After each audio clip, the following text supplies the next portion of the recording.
नमस्कार बच्चों, good morning. आशा करता हूँ कि आप घर पे अध्ययनरत होंगे। तो अपन ने जिमोर्फोलॉजी की यानी कि आकृति विज्ञान की संकल्पनाओं का अध्ययन कर लिया था, है ना। अपने संकल्पनाओं का अध्ययन कर रहे थे और जिसके अंतर्गत अपने एक रूपतावाद की संकल्पना देखी थी, जिसको जेम्स सैटन ने 1785 में प्रतिपादित किया था। इसके अंतर्गत क्या है, विभिन्न प्रकार की और संकल्पनाएं प्रतिपादित की जाती हैं, जैसे शैली की या शेल की मतलब शेल का मतलब होता है चट्टान, या इसको आप अंग्रेजी में रॉक कहते हो, रॉक्स की, है ना। तो रॉक्स की परिकल्पना देखो, एक कोटेशन है, बहुत अच्छी कोटेशन है, जो बारी बारी अपने हर परीक्षा में और जहाँ तक अपने कंपटीशन के एग्ज़ाम में बारी बारी पूछी जाती है कि चट्टान भूगर्भिक इतिहास की पुस्तकें हैं, चट्टानें भूगर्भिक इतिहास की पुस्तकें हैं तथा जीवाश्म उनके पृष्ठ हैं या पेज हैं। अर्थात चट्टानें पृथ्वी के इतिहास की पुस्तक हैं या पुस्तक के पेज हैं तथा जीवाश्म उनके अंदर अक्षर हैं। अब देखो, किसी भी मान लो भौतिक भूभाग का अपने क्या करना होता है, अध्ययन करना होता है। किसी भी भौतिक भूभाग का अपने अध्ययन करेंगे तो अपने क्या करेंगे, उसकी चट्टानों का अध्ययन करेंगे। क्या करेंगे, उनकी चट्टानों का अध्ययन करेंगे। जैसे सबसे बड़ा उदाहरण अपने अरावली लेते हैं। क्या लेते हैं, अरावली, है ना, राजस्थान में अरावली। तो अरावली, अब कहते हैं अपने अरावली विश्व की सबसे प्राचीनतम पर्वत श्रृंखला है या पर्वतमाला है। किस आधार पर पता किया आपने, तो उसका आधार का पता करने का जो था वो था चट्टान, यानी कि जो भूगर्भ शास्त्री थे उन्होंने उस चट्टान की क्या किया, चट्टानों का अध्ययन किया। तो चट्टानें अपने आप बोल गई, यानी कि चट्टानों के अंदर जो अक्षर थे, वो जो पृष्ठ थे उनके अंदर लिखा हुआ है, या मान लो कि उनके अंदर ऐसा प्रतीत होता है जैसे कार्बन 14 से, है ना, यूरेनियम पद्धतियों से उनका पता लगाया कि ये तो इतनी साल पुरानी है, आज से कई सौ साल पहले बनी थी, प्री कैम्ब्रियन काल में बनी हुई चट्टानें हैं। तो इससे क्या है कि किसी भी भूगर्भ के इतिहास का या स्थल के इतिहास का पता लगाया जा सकता है चट्टानों के माध्यम से, कि चट्टानों पर शोध करो और उसके भूगर्भ का यानी कितना पुराना भूगर्भ या भूस्थल रहा होगा। चट्टानों से संबंधित चक्रीय प्रक्रिया का अध्ययन करते हैं। चट्टानों से जो संबंधित प्रक्रिया होती है ना, उसे कहते हैं चक्रीय प्रक्रिया। चक्रीय का मतलब ये होता है कि देखो आप, कि कोई चीज़ ये से बनी, उसके बाद में ये से, उसके बाद में ऐसे, यानी कि पुनः उसी चीज़ में रिवाइड होना। जैसे अपने उदाहरण लेते हैं एक आग्नेय का, है ना,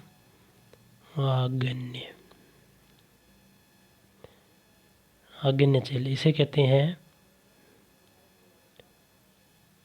प्रथम या प्राथमिक चट्टानें। इन्हें क्या कहते हैं, प्राथमिक चट्टानें। क्यों कहते हैं प्राथमिक चट्टानें, देखो जब पृथ्वी बनी, क्या बनी, पृथ्वी बनी, तो पृथ्वी के अंदर क्या थे अपने, पृथ्वी बनी, ये पृथ्वी, ठीक है, और ये पृथ्वी बनी तो ये क्या थी, एक बर्फ का, अग्नि का क्या थी, सूरज का भाग थी। लोग कहते हैं कि सूर्य का पार्ट था, एक उल्का पिंड था।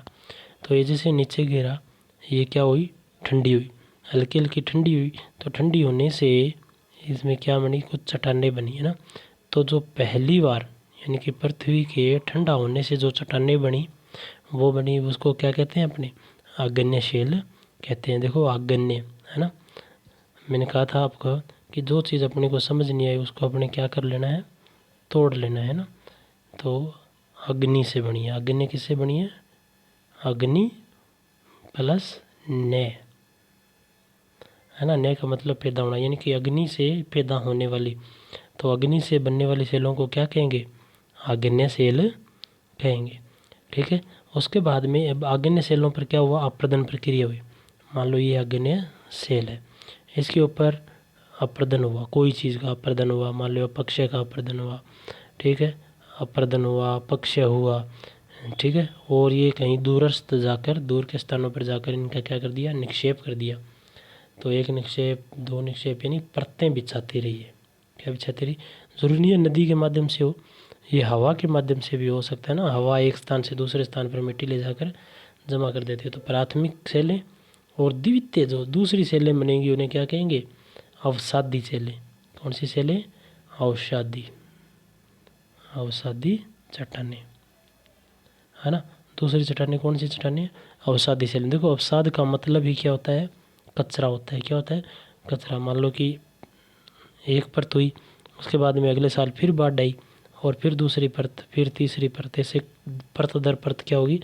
तो ये नीचे वाली चट्टानें ये क्या होंगी? दबाव में आकर क्या हो जाएंगी? चट्टान का रूप धारण कर लेंगी।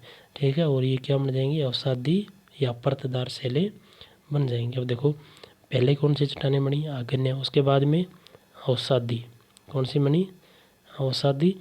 अब इन अवसादी में और आग्नेय में किसी कारणवश, जैसे मान लो ताप के कारण, दाब के कारण और घनत्व के कारण, ताप, दाब व घनत्व के कारण क्या होता है?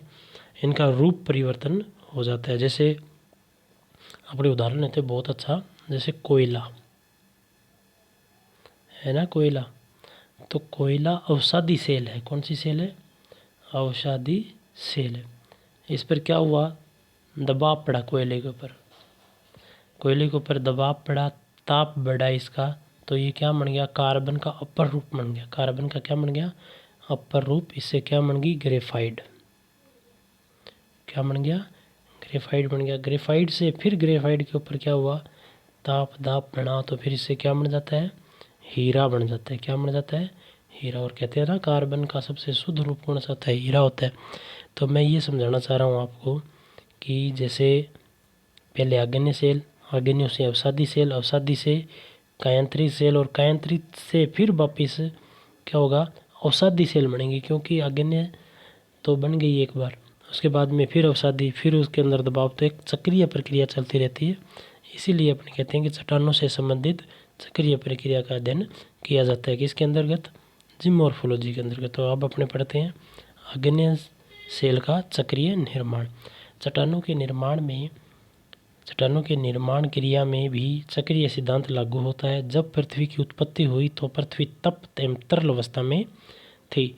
इसके धीरे धीरे ठंडा होने से प्रथम आग्नेय सेल का निर्माण हुआ। बाद में इन्हीं के वियोजन से या विघटन से, यानी कि वियोजन यानी टूटना और जुड़ना, वियोजन जुड़ना और विघटन टूटना। ठीक है, इन्हीं के वियोजन व विघटन से अन्य चट्टानों का निर्माण हुआ। जैसे अवसाद के जमा होने से परतों के रूप में जमा होती, जैसे जैसे परतों के रूप में जमा होती गई तो परतदार चट्टानों का निर्माण हुआ। ताप दाब के कारण परतदार व आग्नेय चट्टानों की चक्रीय प्रक्रिया द्वारा अथवा रूप परिवर्तन कर लेती है, तो इससे क्या हुआ? रूपांतरित चट्टानें या कायांतरित चट्टानें हुई। देखो आप इसको ऐसे समझना कि पहले क्या होती है? पृथ्वी। ये पृथ्वी का मैंने एक, मान लो कि ये है पृथ्वी, क्या है? तरलीय अवस्था में। कौन सी अवस्था में? तरलीय अवस्था में। पृथ्वी के अंदर तापमान इतना है कि जो चट्टानें हैं वो कौन सी अवस्था में रहती हैं? तरलीय अवस्था में। उसे कहते हैं मैग्मा। ठीक है, ये मैग्मा क्या होता है? इतना गर्म हो जाता है और फिर वो क्या होता है? पृथ्वी से बाहर आता है। क्या आता है? पृथ्वी से बाहर आता है। तो बाहर जब आता है तो वो क्या बन जाता है? लावा। और जब बाहर आता है तो इसे कौन सी क्रिया कहते हैं? ज्वालामुखी क्रिया या ज्वालामुखीयता कहते हैं। और ये ज्वालामुखी क्रिया क्या करती है? गर्म लावा आकर क्या होता है? यहाँ जमा हो जाता है। तो ये कौन सी प्रक्रिया बनेगी? आग्नेय सेलें बनेंगी। कौन सी बनेंगी? आग्नेय सेलें। इन्हीं से क्या होता है आगे? फिर इन्हीं सेलों से, इन्हीं के ऊपर फिर पर्वतों से नदियाँ आती हैं और आती हैं, तो इनके ऊपर क्या होती है? जमा कर देती है। ये देखो आप इसे जल्दी समझोगे कि पृथ्वी का तरल रूप संगठित हुआ, फिर आग्नेय सेलों का निर्माण हुआ, फिर इनके वियोजन और विघटन से अपरदन व अपक्षय तथा निक्षेप से अवसाद द्वारा परतों का निर्माण हुआ। परतदार सेलें बनी या द्वितीय सेलें बनी। ठीक है, और ये द्वितीय सेल का जो मैंने पहले ही बता चुका है, लेकिन अपने लिखा हुआ है, अपने एक बार पढ़ के सुना देता हूँ आपको। परतदार या अवसादी सेलों का चक्रीय निर्माण। आग्नेय सेलों के निर्माण निर्माण में या उनके पुनः विघटन या वियोजन से प्राप्त चट्टानें चूर्ण के रूप में जमाव से प्रथम परत सेल का निर्माण होता है। ताप एवं दबाव के कारण इसका रूप परिवर्तन होता है तो इसे कायांतरित, रूपांतरित या परिवर्तनात्मक सेलें कहते हैं। इस प्रकार रूपांतरित सेलों का पुनः विघटन व वियोजन होता है तो पुनः अवसादी या परतदार चट्टानें बनती है। फिर वो प्रक्रिया देखिए आप कि ज्योग्राफी के विद्यार्थी को या भूगोल के विद्यार्थी को यानी कि डायग्राम बनाने बहुत अच्छे तरीके से आने चाहिए ना। जैसे फ्लो चार्ट है, ठीक है, पिरामिड चार्ट है, जितने भी चार्ट आपने बना सकते हैं उनका अध्ययन अपने आना चाहिए। जैसे आग्नेय सेल, फिर विघटन वियोजन से अवसादी सेल बनी और अवसादी सेल के बाद में ताप व दाब के कारण रूपांतरण बना, फिर विघटन हुआ, फिर क्या हुई, अवसादी सेल बन गई ना चक्रीय प्रक्रिया। मैंने तो ऐसे आपको मान लो कि ये लंबवत रूप में दिखा दिया, अगर वर्टिकल रूप में या वर्ताकार दिखाते तो अपने से इसको कैसे बना सकते थे, ऐसे बढ़ा सकते हैं। आग्नेय सेल, ठीक है, फिर अवसादी सेल, फिर कायांतरित और फिर आग्नेय, फिर ऐसे चक्रीय प्रक्रिया चलती रहती।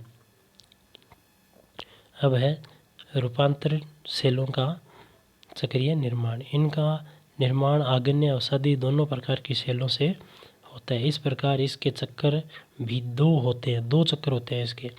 एक तो परतदार सेलों से रूपांतरण और एक रूपांतरित सेलों से पुनः रूपांतरण सेलों का निर्माण।